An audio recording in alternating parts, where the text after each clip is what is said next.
Tuesday, we learned the door plug that blew off during that Alaska Airlines flight might have left Boeing's factory without bolts needed to secure it. That, according to a report from Boeing. That's a problem. Here to help us break down what it means, CBS travel editor Peter Greenberg, friend of the stream. Peter, where are you today? I'm at the Chileno Bay Resort right here in Los Cabos, and I am actually working. I wore this jacket just for you. I can imagine. And that is not some type of screenshot. That's actually your backdrop, huh? That's beautiful. Actually, here you go. Oh, wow, real deal. Okay. Wow. You probably got the fresh ocean breeze right now. Your skin is glowing. So let's talk about this latest Boeing debacle. When you combine, the airline debacle with Boeing's recent request for a safety waiver being lambasted by Illinois Senator Tammy Duckworth, and then they retracted on it. They now have withdrawn the waiver. And their biggest union contract set to run out soon. I mean, Boeing is just facing a tsunami of issues, are they not? I'm afraid it's going to get a little worse before it gets better, because remember, the National Transportation Safety Board is investigating this as an accident, not an incident. And they have to rule everything out before they can rule any one thing in. And what they've been able to rule in, well, first of all, let's talk about what they've been able to rule out, which is good. They've been able to rule out that it's not materials, it's not design, it's not structure. That's good news. Here's what they've been able to rule in: manufacturing, installation, oversight, and inspection, or lack thereof. And that's why Boeing had to halt their production line. That's why they're having congressional hearings, because who's doing the inspection? Whose payroll are they on? And does this go beyond the 737 MAX? My guess is that within the next couple of days, or maybe even 2 weeks, you're going to see inspections increased on the other production lines at Boeing: the 777, the 787, and the Dreamliner. And a complete change in the safety culture where the FAA has to realize the only people who should be doing these inspections are employees of the FAA, not employees of Boeing. Right. So, I mean, Boeing comes out with, we found out what happened. And you know what? Frankly, I am skeptical. I mean, and probably along with the entire world who saw two of their planes fall out of the sky. I don't believe anything Boeing says, and I don't think many people do. So, yeah, a good point there. The FAA should be doing these inspections. So what sort of ripple effect could a collapse like this have in the travel industry in the coming months or even years, or too early to know?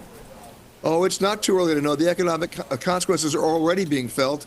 Airlines not getting their deliveries, airlines having planes on the ground that make no money for the airlines unless they're in the air, and of course, other deliveries to other customers along other production lines. So economic consequences to Boeing, of course, economic consequences to the airlines, and then economic consequences to you and me as travelers, as airfares will inevitably go up to basically try to cover these costs, not to mention the class action lawsuits that might be filed, or certainly the lawsuits for loss of revenue filed by the airlines against Boeing. Wow, that is a lot in the pot there. American Airlines laying off hundreds of workers to consolidate customer support and elevate service. Laying off hundreds of customer service reps, humans, to elevate service. We being spun here, Peter? I'm laughing because customer service has now become an oxymoron. You don't eliminate employees to elevate customer service. Look what Frontier Airlines did. They eliminated their entire customer service hotline. You can't even get anybody on the phone because there is no number. If you're going to eliminate 600 jobs in Dallas and Phoenix and try to tell me that this is going to elevate customer service, I think I'm on acid. Yeah. So the big story, I mean, this is so sad. I mean, we just had some huge headlines, but let's just admit it. Grit your teeth while I ask you this one, Peter. The big story in the transportation world, the New York Times even covering it, even had a screenshot of it, will Taylor Swift make it to see her boyfriend play in the Super Bowl next Sunday after performing in Japan? Now, you're no stranger to long hauls, one destination to another. So Swift performs at 6 p.m. in Japan the night before the Super Bowl, has to make it to Vegas the following evening to see her boyfriend, Travis Kelce, play. it appears as if it's possible, and mainly because she's going to be moving eastern, she's going to be gaining the whole time she's traveling home.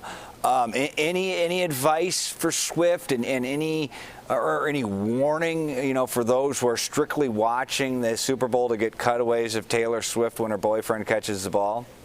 Listen, forget NORAD tracking Santa on Christmas. We're all going to be tracking Taylor on Super Bowl Sunday. But here I can tell you, she's already taken good advice. She's flying private, number one. Number two, it's about a 13-hour flight heading east. Could be shaped about 12, going from Tokyo to Las Vegas. But the time she finishes the concert is about 6:30 a.m. On Saturday morning, Pacific time. Assuming it takes her about an hour and a half to finish and get to the airport, she'll actually get to Las Vegas in plenty of time for kickoff, as long as she doesn't have any delays on her private flight. Bottom line is, I think we can count on seeing her in the Super Bowl, or at least at the Super Bowl. Oh, thank goodness. I know. Thank goodness. And key there is a private flight, too, because they never start on time. She won't have to worry about connecting flights, so on and so forth. So, savior of the day, and chef's kiss with NORAD. Can someone get NORAD's number? We should actually get them on that. That'll be huge on the stream. I'll make you a bet. I'll make you a bet that by the time this game is going, NORAD will have a track. They'll be doing it. Oh, I bet you they're listening to this now somehow, and they're like, you know what? We got our next tracker. We've never done it before. We only do Santa. We've got this one. Mr. Greenberg, thank you. Enjoy your time in Cabo, and we will see you in a week. You got it, man.